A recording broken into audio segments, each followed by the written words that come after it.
Sir yes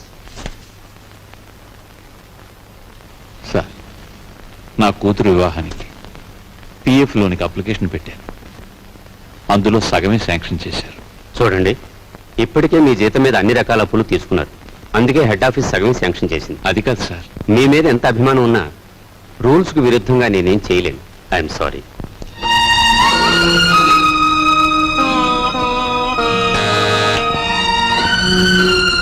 Raghavayya మళ్ళీ అప్పుకేగా వీళ్ళే.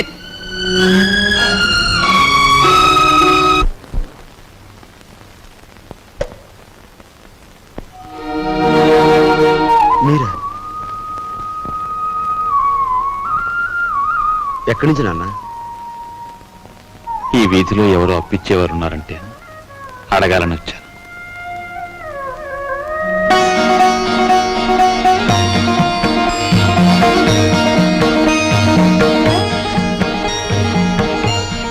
నాన్న,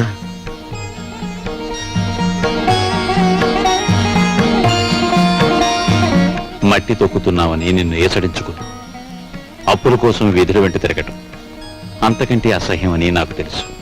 నాన్న, నేను మారిపోయానని చెప్పేందుకు రాలేదు. మేం మారవని చెప్పటానికే నేను ఇక్కడికి వచ్చాను. నాన్న, అంతే. మేం మారం, మా తరం అంతే.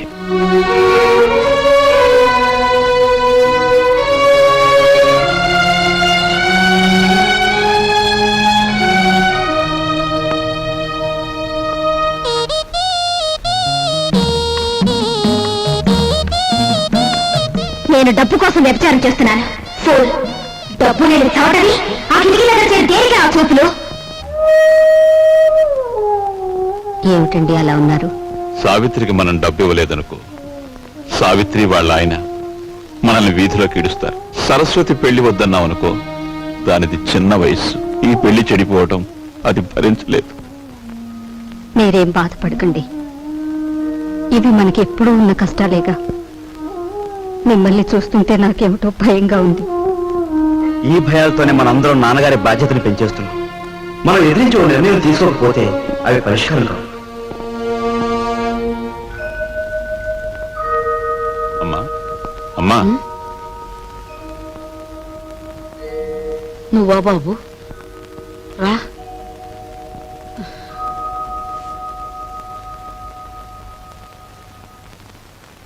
ఏంటి నాయనా? అమ్మా, మన సావిత్రికి నెలలో కట్నం డబ్బిచ్చి పంపిద్దాం అనుకుంటున్నాను. మా నాయనే, నువ్వు ఎప్పుడా పని చేస్తావా అని నేను 1000 దేవుళ్ళకు మొక్కుకుంటున్నాను. అమ్మా, సరస్వతి పెళ్లి కూడా వచ్చే నెలలో జరపాలని. శుభం. ఈ 2 శుభకార్యాలు జరిపించాలని ప్రావిడెంట్ ఫండ్ లోనికి అప్లై చేశాను. కానీ అనుకున్న దాంట్లో సగమే అందింది. అయితే ఇప్పుడు ఎలారా? అమ్మా, నేను డబ్బు కోసం ఎంత ఇబ్బంది పడినా ఏ రోజు ఏదీ నిన్ను అడగలేదు. కానీ ఇప్పుడు అడక్క తప్పడం లేదు. ఒకసారి నీ మెడలో ఉన్న గొలుసిస్తే. నా గొలుసా?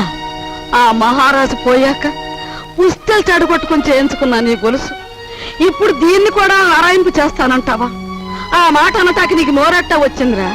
అమ్మటానికి కాదమ్మా, అవసరం వచ్చింది కనుక తాకట్టు పెడదామంటున్నాను. ఈ 2 బాధ్యతలు తీరిపోతే డబ్బు రాగానే విడిపించేస్తానుగా. విడిపించేస్తావు? తోడ పుట్టిన చెల్లెలకి కట్నం డబ్బులు ఇచ్చి పంపించలేక చుక్కలు లెక్క పెడుతున్న వాడివి నా గొలుసు విడిపించేస్తానంటే నేను నమ్ముతాననుకున్నావా? ఒరే, నేను బంగారం మీద మోజుతో కాదురా ఈ గొలుసు వేసుకు తిరుగుతున్నది.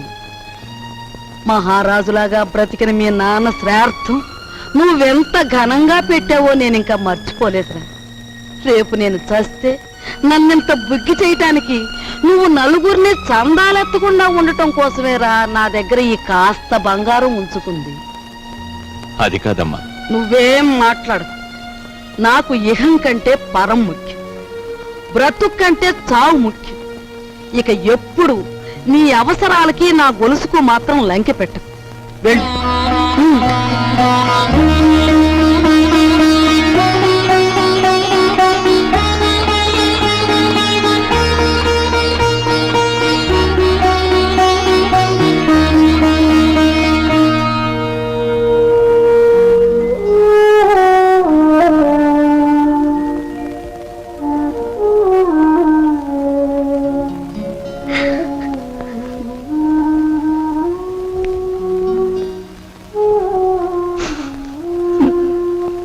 ఈ భయాలతోనే మన అందరం నాన్నగారి బాధ్యతను పెంచేస్తున్నాం.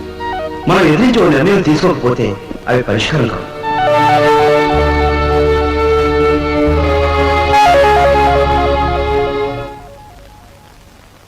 అమ్మాయి సావిత్రి, ఏమ్మా మీ అన్నయ్యకి ఏదో డబ్బు వచ్చినట్టుంది. రేపు పొద్దున్నే మీ ఆయన్ని అడగమను, లేకపోతే అది కాస్త పులుసులో కలిసిపోద్ది. అలాగేనమ్మా.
వెళ్తూ తలుపు వేసి వెళ్ళాను కదా, ఇప్పుడు తీస్తుంది ఏమిటి?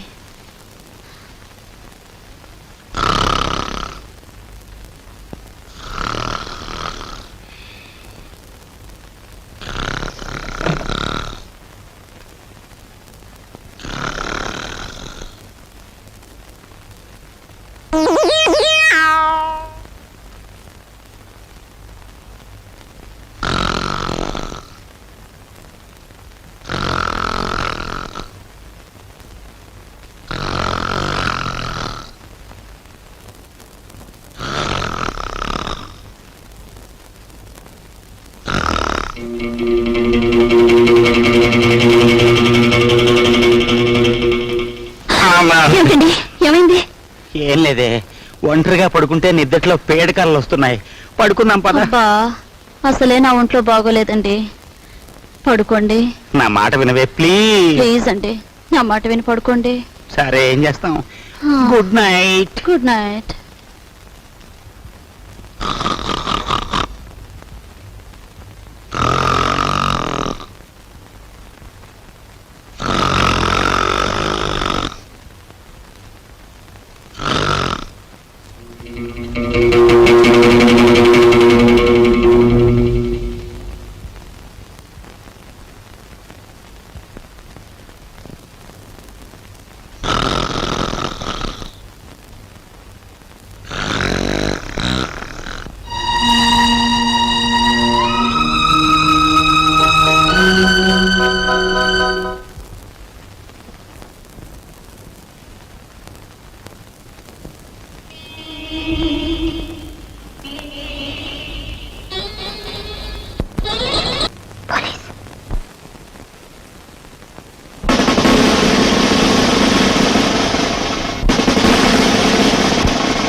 కానిస్టేబుల్స్, అయ్యా.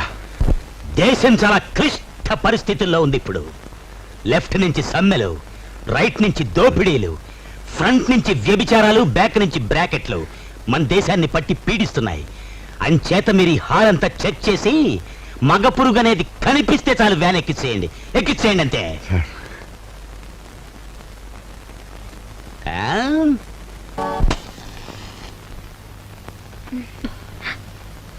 అల్లుడు గారు, టైం అయిందిగా, ఇక వెళ్ళిరండి. మరి నీకేదన్నా బక్షిస్ ఇవ్వద్దు, బాలేదనివే. నా డబ్బు, అమ్మా నా డబ్బు, నా డబ్బు. అమ్మ చింతామణి, పంచాయతీలు మింగేవాడు ఒకడైతే మున్సిపాలిటీలు మింగేవాడు ఇంకోడని నైస్ గా పాట పాడి నాకే మస్కా కొడతారా తల్లి కూతుళ్ళు. తీ డబ్బు తీ. ఏం డబ్బు? డోంట్ టాక్ అంటే డోంట్ టాక్ అంతే. అసలు శుభకార్యానికి ఉపయోగపడాల్సిన డబ్బు నేను ఎంతో కష్టపడి మాస్టర్ ప్లాన్ వేసి కొట్టుకొచ్చాను. మర్యాదగా నా డబ్బు నాకు ఇచ్చేయి, లేదు పోలీస్ రిపోర్ట్ ఇస్తాను. Take care. ఆయాస పడకండి. జగ్గు, ఈయనేదో అడుగుతున్నారు, ఇచ్చి పంపయ్యా.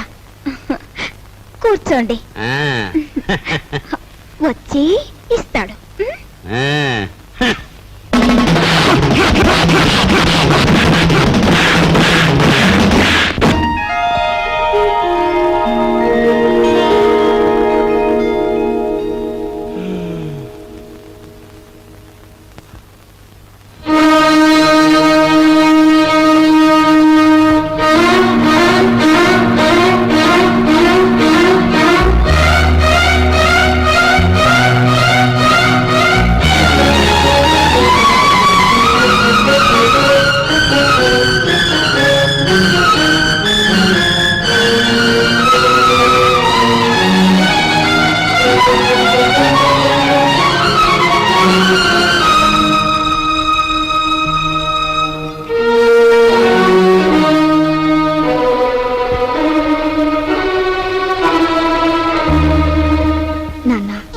మోయలేని బరువు నీ మీదకు తీసుకురావద్దని, ఈ పెళ్లి ఒప్పుకోవద్దని అన్నయ్య నాకు మరీ మరీ చెప్పాడు.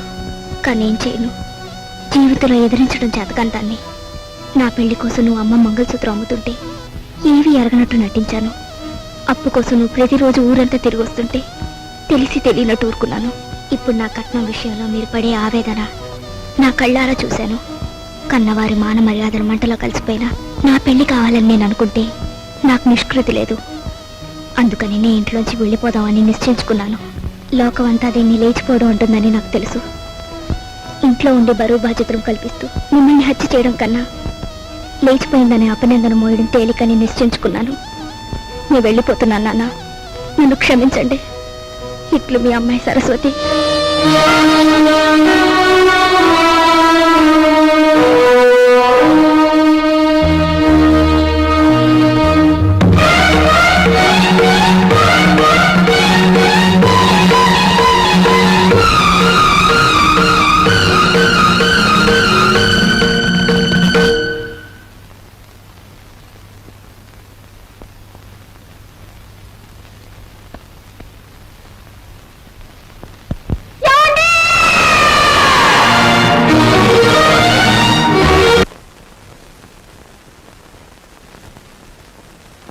ఓం సుముఖాదరవహావం ఏకదంతాదరవహావం కపిలాదరవహావం గతకర్ణకాదరవహావం లంబోదరాదరవహావం వికటాదరవహావం విఘ్నరాజాదరవహావం ధూమకేతవేరవహావం గణాధ్యక్షాదరవహావం బాలచంద్రాదరవహావం శూర్పగంధాదరవహావం హేరంబాదరవహావం స్కందపూర్వదాదరవహావం మహాగణపతనే నమః.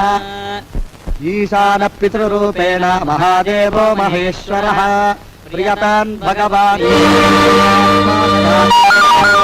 మంత్రమధ్యే క్రియామధ్యే యత్కించక్రియతే కర్మ తత్కర్మ సమరం కురు. విష్ణుర్విష్ణుర్విష్ణుర్విష్ణుః నమో బ్రహ్మణ్య దేవాయ గోబ్రాహ్మణహితాయ చ జగద్ధితాయ కృష్ణాయ శ్రీ గోవిందాయ నమో నమః. సహనా భవతు సహనౌ భునక్తు సహ వీర్యంకరవావహై తేజస్వినావధీతమస్తు మా విద్విషావహై. అమ్మా, అయ్యో కుయ్యా మొర్రా కుయ్యా. ఒక్క రాత్రి సానిగాని కొంపకెళ్ళి అన్ని వేలు తగలేసి వస్తారా సిగ్గులేదు ఎందుకే సిగ్గు ఎందుకు సిగ్గు నేనేమన్నా మన సొంత డబ్బులు తగలేశానా నువ్వు మీ అన్నయ్య దగ్గర కొట్టేశావు నేను నీ దగ్గర కొట్టేశాను సిగ్గు అంట సిగ్గు